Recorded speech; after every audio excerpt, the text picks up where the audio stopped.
she's got quite the following, and she does lovely tarot reviews and walkthroughs of the decks that she purchases. The word I'm looking for here is unexpected.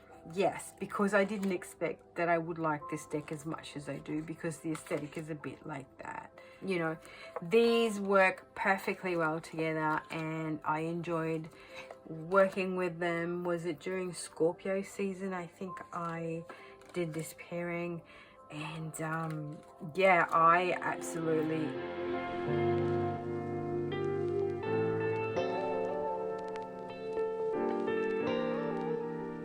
Well, hello everyone, welcome. I'm Katie, and this is The Importance of Temperance. Today I am finally here to do end of year tarot tag. Yay! It's taken me a minute to be able to sit down and get this organized. I've been meaning to do this tag forever and a day, and this is a tag to the lovely Chanel at Chanel Days, and she does this tag. She does it like a mid-year and end of year. Also, I think she has a book channel, so she does like book reviews and things like that, and then she's got a tarot channel. So what she's done is she's kind of adapted this tag to the tarot cards as well.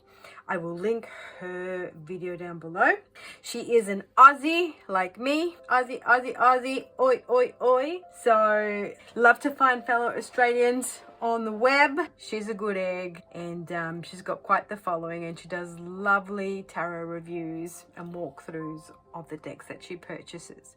Our first prompt today is a deck that you've used the most this year. So I've got two decks that I have used most. One is a tarot deck and one is oracle deck. So did I purchase this at the start of this year or the end of last year? I think it was at the start of this year, and same with this. So I've been using, I had to go and look through my journal to see which ones I had been used. The mostest were these two, and I've just been really enjoying them. So they're kind of cards that are a bit kind of weird to look at, but are super, super good. Like, I know the Voyager Tarot is a bit weird to look at with these pea green, massive borders and all this stuff going on, but you know what, it does have a lot of meaning, and it harkens back to the 70s. Yeah, I don't know, this kind of artwork too is very simplistic, but it does give me a 70s vibe style. And also this lady who actually is the creator of this deck, Cara Elizabeth, she's been through some shit, so the meanings that she's given these cards is quite in-depth and quite startling. Not startling, that's not the words. The word I'm looking for here is unexpected. Yes, because I didn't expect that I would like this deck as much as I do, because the aesthetic is a bit like that. And the Voyager I have been using both as an oracle, as a tarot. I've been using for my weekly pulls, and yeah, I've just been enjoying it. So these two are the decks that I have been using the most, my Voyager Tarot and the Animal Apothecary. Super cute. These are the backs, which are quite nice, and these are my backs for my Voyager Tarot. I know a lot of you are familiar with the Voyager Tarot. Now, I have got a little bit of a cheeky Prosecco tonight. I am filming this in the evening. I've got my Christmas carols in the background. The pool pump has finally gone off, because otherwise we'd have this in the background. So feel free to join me, and cheers. Life's been a bit like shit, and let's try and make the most of it to make it a positive end of 2024, and let's welcome this 2025 in. Prompt number 2, deck you didn't use at all or barely. The deck I haven't used at all since I purchased it is this, the Spheres of Heaven Tarot. I purchased this like just off Amazon. I sort of kind of go on those things where these are the backs, I want something new, this looked interesting, and you know, like the quality is good. I just haven't used it, and I don't know why, because the cards are really, really nice. You know when you first purchase something and you think, oh yeah, that looks a bit different, or I'll get that. Then you get it and you have a look at it and you go, yeah, that's great. And then you never use it. The minors are kind of pippish, but the majors have got some really good artwork. And now that I'm looking through it, it's actually quite a beautiful deck. But yes, now I know that I'm not using it because of these pip cards, the minors. Why do creators create decks that have great majors and then they just do these boring pips? Yeah, anyway, so this is one of those decks that I purchased. I thought, yeah, that looks different, that looks interesting. And then I've never used. And this Hierophant, this dude's expression, like, what the actual... It's a pity because there's a lot that I like about this deck, but there is something that is just putting me off. So that's the deck that I have not used at all since I've actually purchased it. I think I purchased it last year. All right. Prompt number 3, most recent edition. Oh yeah, super excited for this one. So my recent edition, which arrived yesterday, is my Tantric Dakini Oracle. This is one of those decks that I have actually been, thinking about getting, and then I put it in my basket, and then I take it out of my basket, and then I put my basket. Like go on YouTube and have a look at walkthroughs and stuff like that.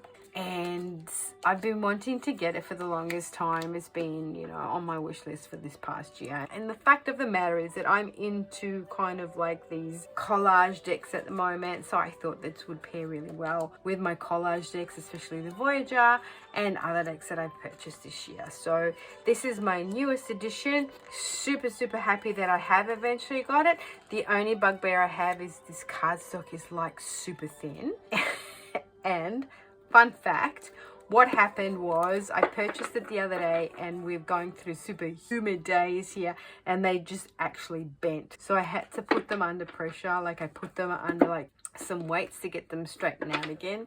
Luckily today it is like nice and cool and the humidity has gone away and they've kind of straightened out now. But they were literally bent the actual first day that they arrived, and I'm loving these backs as well. Alrighty. So that is the Dakini Oracle. Prompt number 4, deck that isn't your usual style. Well, I've spoken about this deck before. The Tarot of Colotes, as you guys call it, and as I call it, Tarot de Colotes, because the name of the creator is Carlota, and she's Spanish, so I guess her nickname is Calote. And so Calotes, I think in Spanish means like of Carlota. So yeah, I call it Colotes, you guys call it Colotes. I got this deck because I love the backs, but it's not really super duper my style. But the more I use this, the more I love it. I've grown to appreciate it. This is one of my favorite Wheel of Fortunes ever.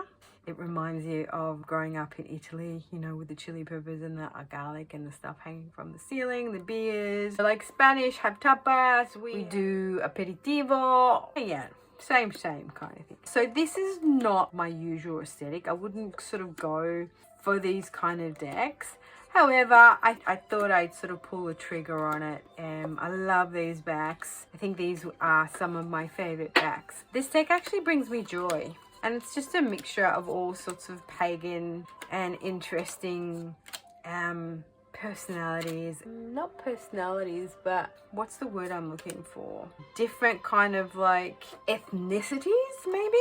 Because Spain is a melting pot of different ethnicities, from the Arabs to the Basques to, the Spanish themselves. I mean, it's also got like the vodka, so that's like a bit of Russian in there. And this is very pagan, and this is kind of like very French. I don't know much about the creator. It doesn't give you any information. But what I get from these cards is she might be like from multi-ethnic background, as well as probably being gay, because this is very kind of like a feminine deck. There's a lot of females with their parts showing. Yeah, no, so this is kind of like an aesthetic that is not what I love, but I've grown to love these cards. My least favorite being that one, and my most favorite being this one. This is the Ten of Swords. And this is the Nine of Wands, and I'm not entirely sure what that actually represents, but I just don't like that. But that I love. Tarot de Colotes from Fournier with his wonderful backs. All right, next prompt. Fave deck pairings. Well, this year I have been exploring new things. This came into my life. Again, this is one of those decks that is kind of not my aesthetic. I was gifted it. I think it's not original from someone who didn't like it. So I've actually paired this up with my Thoth deck. I find them to work really well together. Find the Thoth for me is my alchemical deck. And this is the Zama Twins by Patrick Valenza. I have paired these together and I love working with them.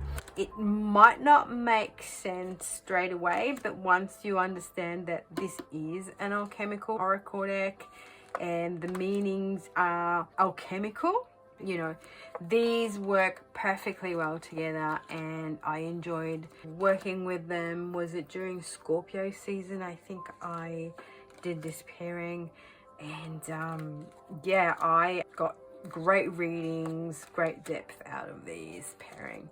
So this was my favorite pairing for the year. Very kind of unexpected, and I'm not really into Patrick Valenza's artwork, but I kind of enjoyed those two together. Okay, so prompt number 6. Deck mod or bag or accessories that you either bought or made yourself. So for me, the bag or accessory that I have that is amazing that I bought from the lovely Giselle at Mad Witch is my Valentina bag, and that was made to go with my Voyager Tarot, and it's a drawstring bag. So the brief was just very simple to match the kind of planets and the vibe of the Voyager Tarot. And the lovely Giselle came up with this. It's all hand stitched. There's a little charm. Now she's called it Valentina because Valentina was the first woman astronaut to go into space. And Giselle asked me, okay, so what's your favorite card out of the deck? And I said the Lovers. So she put the Lovers on one side of it with these beautiful kind of planets that remind me of the cards. So that is my favorite bag or tarot accessory that I have purchased. That is my Voyager Tarot bag. Okay, so prompt number 7 is Fave deck backs. So that has to be the backs from the Dreaming Way Tarot. The reason I bought this deck is because of these backs. I love these backs. I fell in love with the backs, and then these cards have got this really wonderful and weird artwork. Again, not so much my aesthetic, but I just love the costumes in here, and just a little bit interesting and different and fresh. I love the sword suit in this deck. I think it's fantastic. Yeah, and this is Kitty from the 70s show, and once you see it, you can't unsee it. Right, so these are my favorite backs. They really are. And then I bought this pouch for it, the peacock feathers, to kind of match it. Isn't that cool? Alrighty, so that is my favorite backs. And to be honest, I also am partial to the backs of the Dakini Oracle too. Don't mind those. Don't mind those. Alright, so prompt number 8. Deck with a great theme. So for me, I don't really have many theme decks. The only theme deck that I have is the Crowley Tarot. And this is by Christoph James. It is not a Thoth deck. It's actually a tarot deck based on Crowley. And, you know, just for shit and giggles, you know what I mean? That has all the characters that surround Crowley and, you know, all the people he was sort of like associated with back in the day and in his times. And I think it's a bit of fun. Now, this deck came in black and white. This is the aquatint version. There's Houdini in here. Obviously, it's Crowley heavy. There's a lot of sort of like actresses in here, people from back in the day. So I think this is a fun kind of deck. It wants to take the piss. I like the aquatint version of it. So you know how back in the day you used to have the black and white photos, and then what happened was they got this technology where they could tint them. So he's kind of applied this to these cards, which is fun, right? Any card I don't like in this deck is this. And the clowns. I'm not someone who loves clowns. Yeah, there you go. I love this. I love this hermit too. This hermit is like amazing. And this is Pixie. I think this is really super cool too. Ming the Magnificent, or whatever his name is. Yeah, there are all these characters in here, and this is like a Crowley themed deck. These are the backs. This is an indie deck that I got off the website directly. So now they're completely sold out. Right, so, and prompt number 9, deck you are in love with. Well, the deck that I am in love with is the Scarab and Deia deck. Now, I was umming and ahhing about getting this deck or getting the Ritual Tarot. Like, the Ritual Tarot is super expensive. I mean, not that this wasn't expensive too, to be honest. Like, this is being an indie deck coming from the States. It cost quite a bit with the exchange rate and shipping. I reached out to the creator. She gave me a bit of a discount, which was super nice. But I love this deck. I'm really glad I got it. These are the backs. It's got some gilding on the edges, and I just love the colors in this deck. I am partial to a collage deck. Like this year, it's been all about the collage decks, to be honest, and most of them are decks that they have created manually. So I really appreciate the fact that these are analog rather than digital. Obviously they probably tweak them when they, you know, put them on the computer, but there is something about this deck in particular, the colors, the putting together of the bits and pieces. I got myself a little dud copy of the Ritual Tarot just to see if I really liked it, and I wanted to, you know, invest $200 in getting it. But I actually really like this, and I think this kind of ticks the boxes for me more than the Ritual Tarot does. Don't get me wrong, I really love the Ritual Tarot, but for some reason I love this the most. And since I've got this deck, I'm in love with it, and I want to play with it all the time. I want to use it all the time. But this year, so I set myself a goal to use my decks on rotation. But if it was up to me, I would just use this deck all the time. And the really good thing is that with the new deck that I bought myself, I think these together are a match made in heaven. You know, like, hello. I really think that we're on a winner here. And sorry about the glare. Unfortunately, I'm inside and I have to use my light. So I think this is like really great pairings. That is my deck that I'm in love with. It is the Scarab and Deia Tarot. It is an independent deck, and it's by the lovely Joanna Callahan Waldo. She's done a fantastic job. Loving it. All right, so prompt number 11. What card sums up this year as a whole? Well, this has been my card for the year. And to be honest, in the past month, I have been getting the death card coming out for me so much. And the number 13, I see it like all the time. 13, 13, 13. There has been loss in my life. There has been transformation. We've had the loss in this household of 2 cats this year. And the lady I live with, which were her cats, she had a really shit year. So I've been surrounded by people who have had a lot of loss and have had to sort of deal with a lot of transformation. Now, I know that the death card doesn't necessarily represent death as in real death. It represents a transformation, and more than anything else, it represents an external transformation that we go through. And it's also a way for us to look at where we're at and not to hold on to the things that we don't need anymore, and we have to confront those, and it is painful to let go of things that are familiar to us and that we think that may be good for us, or whatever the case may be.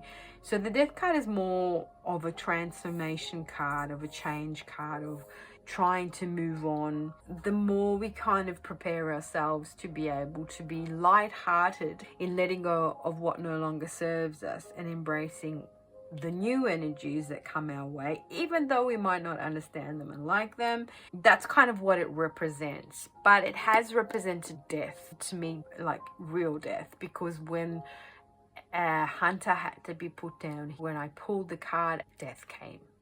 And it just kind of wanted to tell me, be prepared, because there's going to be death at the end of this. So anyway, I have sometimes pulled the death card, and it has actually meant actual physical death. So 2024 for me is the actual death card, and I've embraced that, and I've tried to be aware that this is a year of change. I've tried to focus on healing and letting go and being a better person and embracing all the hard things that come my way and thrashing them out and understanding that certain things I can let go of, and the ones that I want to hold on to, I have to kind of figure out if it's really what I need. I have to trust the process and trust that the universe has got my back. And if things show up for me again and again and again, it is a lesson.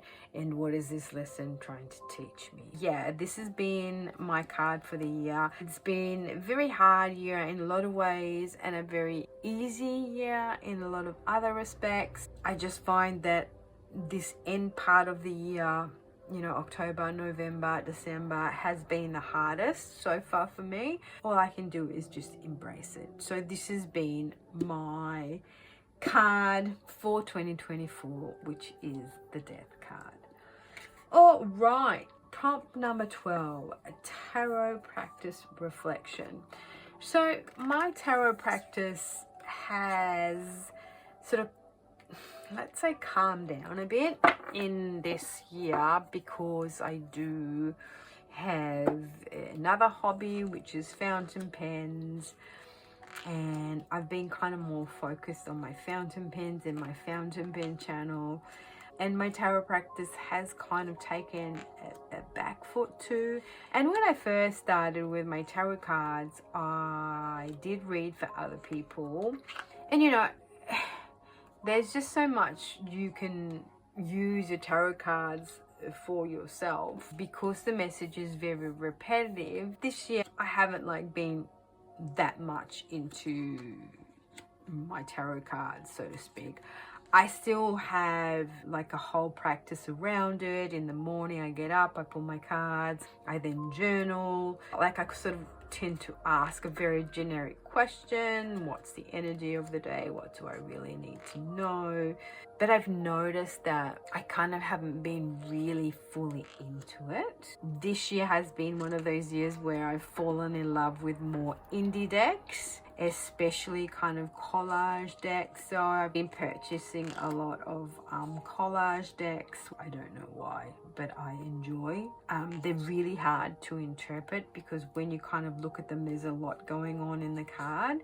But at the same time, I just like the art, I just like the colors, I just like all the busyness. There's something that attracts me in there. It might be sort of subconscious that I'm attracted to these cards, so they've come into my life. But yeah, my tarot practice is just dependent on my feels. Realistically, I am more of a person who uses the cards to speak to spirit and allow spirit to speak to me, I guess.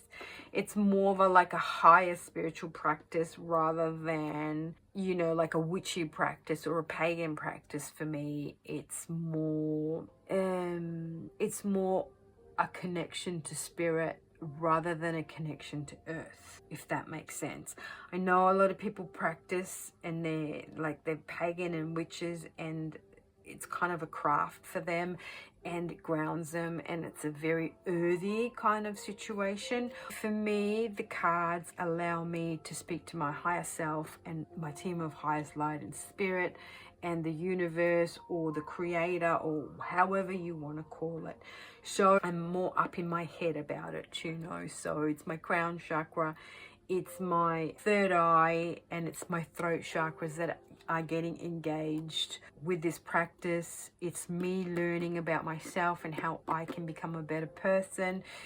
It is about me, how I'm going to show up in the world and how I can let go of my trauma, of the things that hold me back, and create a better future for myself and consequently for the world.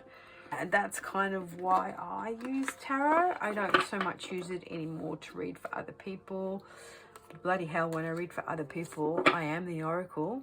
And I'm not saying that to be, you know, silly or anything like that, but Jesus, like the other day I pulled some cards for a friend of mine, just randomly, and was I on point? And also for the world situation per se and what's going on. Like, I'm pretty in touch. I kind of know what's going on without knowing what's going on.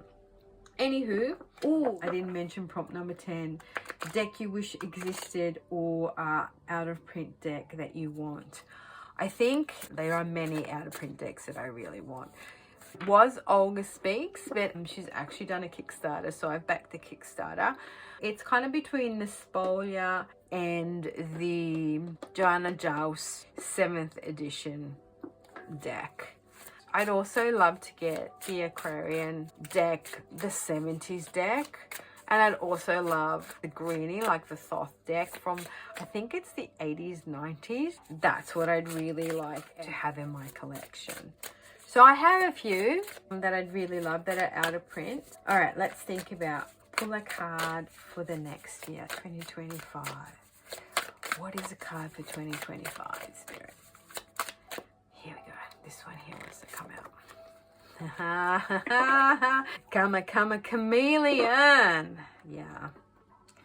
So this is this card of being able to change within your environment. Now, the problem with being able to kind of adapt to every situation is that, are you doing it for survival or are you doing it in order to fit in and please someone else? A lot of the times, a lot of us are chameleons and we try to fit in and we try to please other people, so we adapt to those situations in which we find ourselves, which is great, but we need to be able to stand on our own 2 feet. And 2025 is going to be a year where, yes, we need to adapt to change because things are going to be changing. And in our adaptability to the change, we actually need to embrace ourselves, embrace the change and be us, and not try to please people, family, community. We actually need to embrace our true personalities. The chameleon, obviously he changes and adapts to his environment for survival, and that can be a good thing. But sometimes as human beings, we try to please and try to mold ourselves to other people for the ease of living, you know, to not rock the boat. But 2025, we actually have to be able to embrace the change, live the change, own the change, and be individuals. And so with that, my lovely friends, thank you so much for joining me for the end of year tarot tag. And until my next one, Tarot.